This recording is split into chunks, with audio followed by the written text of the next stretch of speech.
Francesco Bagnaia ainda tem chance de título na temporada 2024 da MotoGP? Essa é a pergunta do momento. A gente chega nesse final de semana, a última parada do campeonato, o Grande Prêmio Solidário de Barcelona. Sim, é o circuito catalão que vai receber a última parada do campeonato, substituindo o circuito Ricardo Tormo, que teve que sair da programação em virtude das inundações que atingiram a região de Valência. A gente falou sobre isso algum tempo atrás, né? Choveu muito, muito mesmo. O que estava esperado para um ano caiu ali na região no intervalo de 8 horas e eles ainda estão lidando com as consequências dessa inundação mais de 10 dias depois. A gente tem visto pelas redes sociais alguns pilotos, inclusive, mostrando como está a situação por lá. No fim de semana, o Davi Alonso postou foto que estava com o Jorge Martins Aspar, que é o chefe de equipe dele, trabalhando ali na limpeza. A Aspar é da região. O Raul Maziá também tem mostrado algumas imagens, porque ele mora por ali, a casa dos pais dele tinha sido inundada. Então, a gente tem visto um pouco de como está o cenário. Não tinha efetivamente como acontecer nada em Valência, por isso que foi tudo transferido para Barcelona. GP, o teste de terça-feira, que é aquele primeiro teste, né, para 2025, e as festas de premiação e tudo mais. Mas o mais importante mesmo é a definição do campeonato. E dessa vez é o Jorge Martin quem chega na liderança, quem chega na frente. No ano passado a disputa também foi entre esses dois pilotos, mas daquela vez era o Pecco que liderava. E a vantagem do Martin agora é inclusive maior do que aquela que o Pecco tinha no ano passado. É uma diferença de 24 pontos, o que significa que o Martin pode ser campeão já na corrida sprint. Ele vai ser campeão se ele abrir pelo menos 2 pontos a mais do que o Pecco. Por que 2 pontos? O GP vale 25. Se a diferença ficar empatada em 25, o critério, né, de desempate favorece ao Pecco, porque é o número de vitórias, e ele venceu 10 GPs no ano, então não tem como ser superado. Então ele precisa levar essa margem para 26 para poder ser campeão ainda na sprint.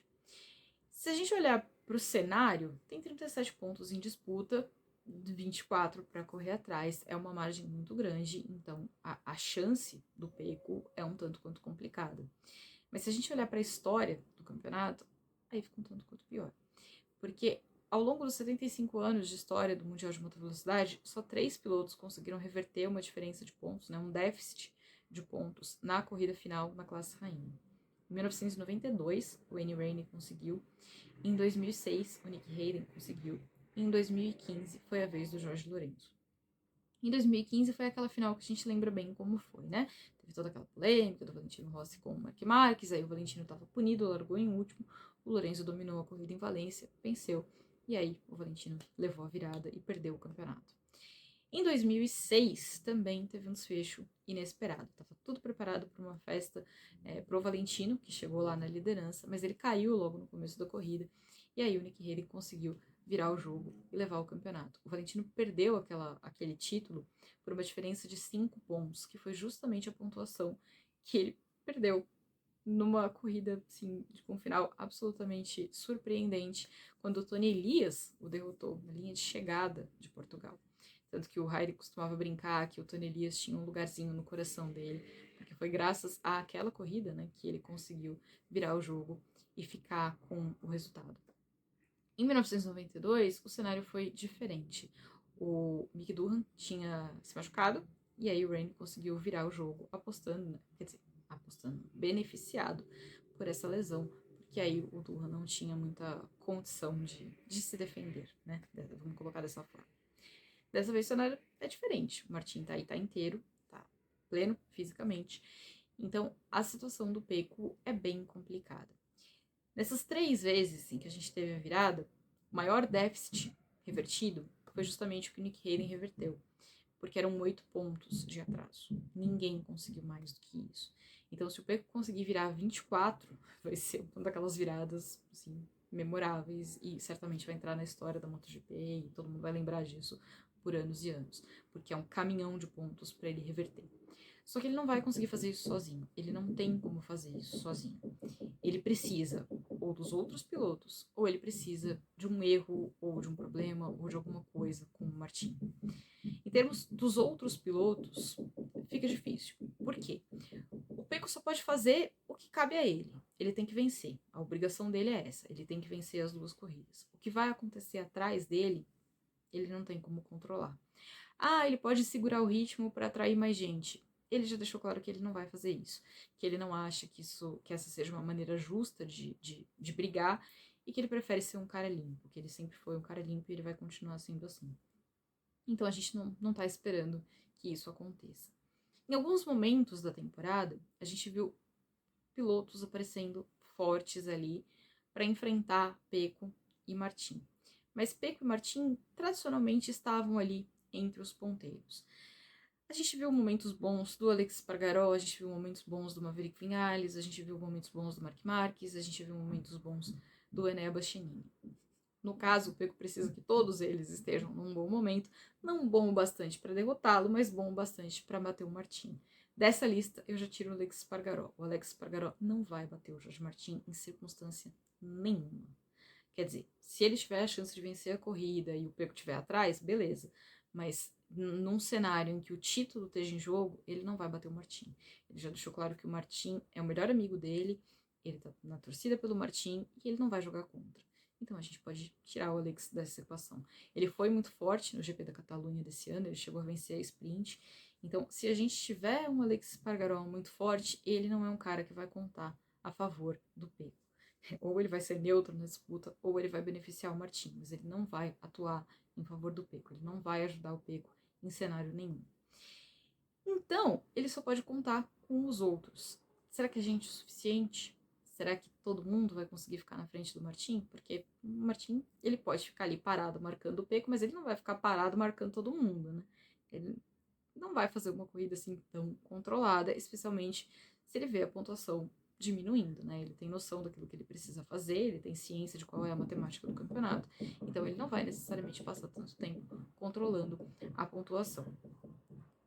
O caso de uma quebra pode acontecer, a gente viu acontecer nesse ano, não é tão frequente acontecer nem na MotoGP e menos ainda com as Ducatis, né? Então seria uma coisa bem inesperada para acontecer e aí seria uma virada um tanto quanto mais assim.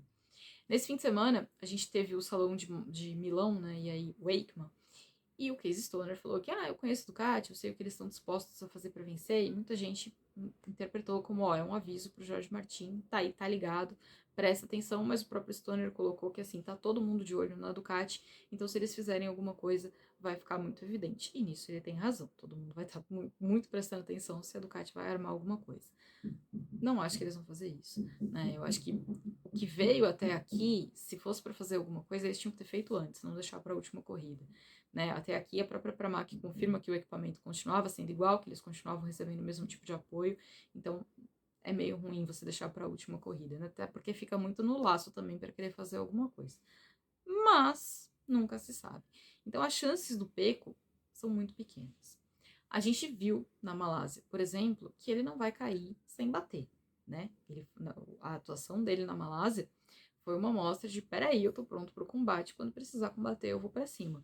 Então, eu espero que a gente veja aquele mesmo Pecco, forte, combativo e buscando vitória.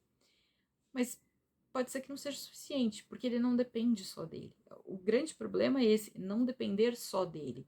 Se fosse uma questão só entre dois pilotos, talvez ele tivesse alguma chance. Se fosse uma diferença menor e aí ele pudesse sozinho reverter o resultado, aí tudo bem, aí seria mais fácil. Mas como não é, como ele fica nessa pendência dos demais, como ele fica dependendo do que os outros vão fazer, de como será o resultado dos outros, do que eles vão conseguir, aí o cenário fica um tanto quanto mais complicado.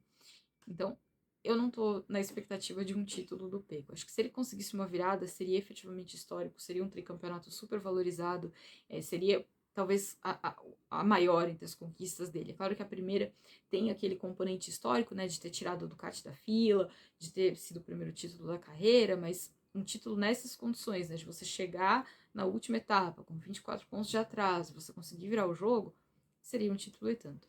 Mas eu acho que a história que vai ser feita é a outra.